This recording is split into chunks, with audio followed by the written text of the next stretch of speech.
It was supposed to be just another nightly jog, Charlie's usual escape from the day's chaos. The moon cast an eerie glow as he pounded the pavement, his breath visible in the cold night air. Then he saw it, a narrow, overgrown path veering off into the woods. He'd run this route countless times, but never noticed it before. Curiosity got the best of him, and he decided to explore, thinking it might be a shortcut. Little did he know, he was running straight into a nightmare. The deeper Charlie went, the denser the trees became, their gnarled branches clawing at the sky. The path twisted and turned, each step taking him further from the familiar. Charlie's heartbeat quickened, not from exertion, but from a growing sense of dread. The air grew colder, the silence more oppressive. He pulled out his phone to check his location, but there was no signal. Panic set in as he realized he couldn't find his way back. The path, once clear, now seemed to close in around him, like a living entity intent on trapping him.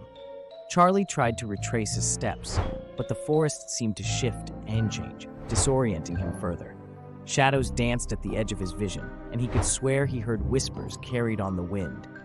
His rational mind dismissed it as paranoia, but the feeling of being watched was undeniable. Charlie stumbled upon an old, decaying signpost with unreadable markings, a relic of a past long forgotten. Just as he thought he might find some clue, a chilling scream pierced the night, freezing him in place. It was a sound no human should ever make. Driven by terror, he ran blindly, crashing through the underbrush until he burst into a small clearing. There in the center stood a decrepit cabin, its windows dark and foreboding. Charlie knew he shouldn't go in, but the forest offered no sanctuary. Steeling himself, he stepped inside. The air was thick with decay, and an overwhelming sense of wrongness permeated the space. Then he saw it, a journal on a dusty table. Flipping through its pages, he realized with horror that it detailed the experiences of others who had stumbled upon this path. None had ever escaped. The last entry was dated the previous night, written in handwriting identical to his.